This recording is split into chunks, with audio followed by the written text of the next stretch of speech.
Hello students, welcome and welcome back to my YouTube channel.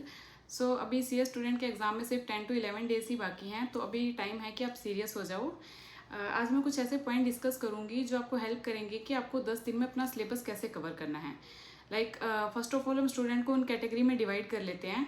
जैसे अगर किसी student का 30 to 40% सिलेबस बाकी है, अभी तक इस 10 दिन रह रहे हैं, अभी तक आपका अगर 30 to 40% सिलेबस बाकी है, तो मैं ये सुजेस्ट करूँगी कि आप दिसंबर अटेम्प्ट के लिए जाओ, बिकॉज इट्स वेरी हार्ड कि आप सिलेबस भी करो, रिवीजन भी कर दो 10 दिन के अंदर।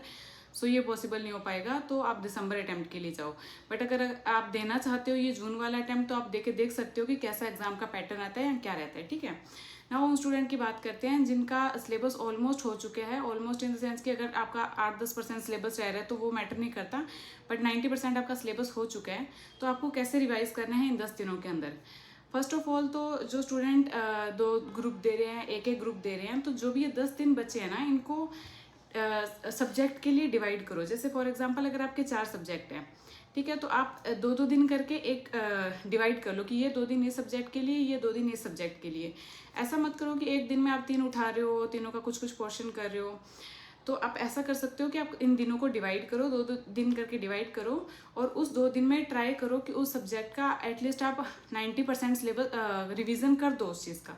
ठीक है, तो ये ऐसे आप अपना सिलेबस ख़त्म कर सकते हो। ये कुछ एक ऐसे प्रैक्टिकल पॉइंट्स हैं जो मैंने खुद फॉलो किए थे, और जो जिनकी वजह से मेरी रिवीजन हो जाती थी एग्ज़ाम से पहले। अगर कल एग्ज़ाम है तो आज मतलब शाम तक मेरे ऐसा है कि सारी 100% रिवीजन हो जाती थी, एक्सेप्ट कुछ एक चैप्टर्स है ना। तो आप ये चीज़ फॉलो करके अपनी कंप्लीट रिवीजन कर सकते हो।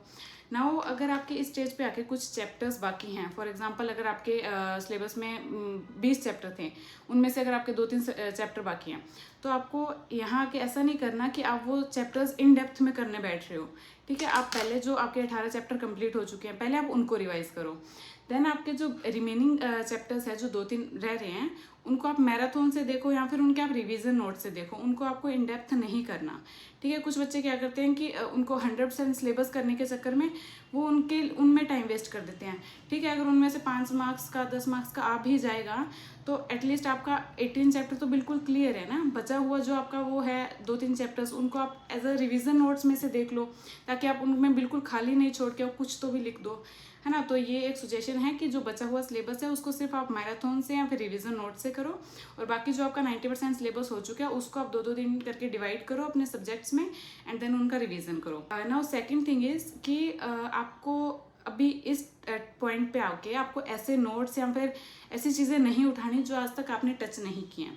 लाइक आप हमेशा अभी तक जिस भी चीज़ से पढ़ते आ रहे हो, कुछ तो भी स्टडी मटेरियल होगा आपका जो अभी तक आपने फॉलो किया है, तो इन लास्ट के डेज में आपको सेम स्टडी मटेरियल ही रेफर करना है।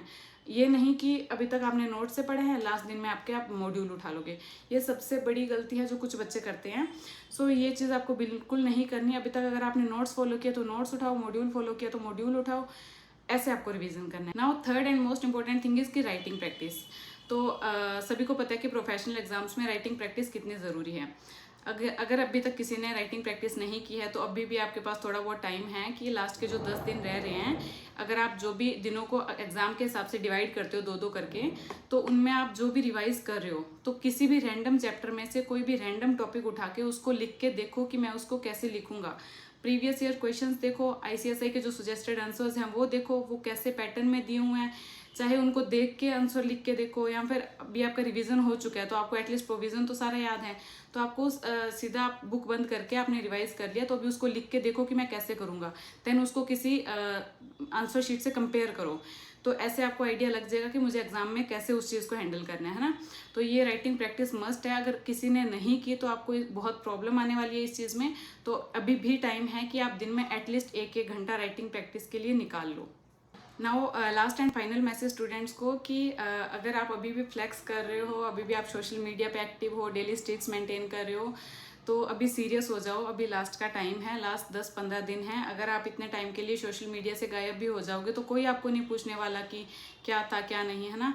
तो आप अपने लिए टाइम निकालो। कुछ बच्चे क्या करते हैं कि बिल्कुल लास्ट में आके टेंशन ले लेते हैं कि यार होगा नहीं होगा, तो ऐसा मत करो यार, पैनिक मत करो। आपने साल भर मेहनत किया है, जस्ट खुद पे बिलीव करो, खुद की एक अलग आइडेंटिटी बनानी है, खुद को प्रूव करना है, अपने पेरेंट्स को प्राउड फील करवाना है।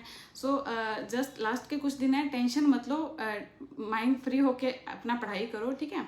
अभी आपको ऐसा भी कुछ रहेगा कि आप पढ़ रहे हो तो आपको याद आएगा कि यार पिछला कुछ भी याद नहीं आ रहा, सब कुछ ब्लैंक हो रहा है ना। तो ये चीज़ होती है, ये अगर आप टेंशन लेते हो उसकी वजह से होती हैं। याद कैसे नहीं होगा, आपने पूरा साल भर पढ़ा है उस चीज़ को, तो क्यों नहीं याद होगी। वो सेम चीज़ अगर आप एग्जाम में लिखने बैठोगे ना, तो आपको ऑटोमेटिकली वो चीज़ याद आएगी। सो ऐसा मत सोचो कि मुझे याद नहीं आ रहा है, सब कुछ ब्लैंक हो गया।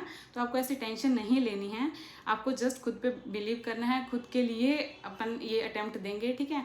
तो सबको क्लियर करना है। All the very best. बिल्कुल भी टेंशन नहीं लेनी, परेशान नहीं होना, बस भगवान का नाम लेके सब कुछ बढ़िया ही होगा, है ना। If any student still need any help, या फिर कोई भी चीज़ पे उनको क्लैरिफिकेशन चाहिए या एग्जाम में किसी पॉइंट से रिगार्डिंग, सो आप मुझे पर्सनली मैसेज कर सकते हो इंस्टाग्राम पे। So all the very best, thank you so much and bye.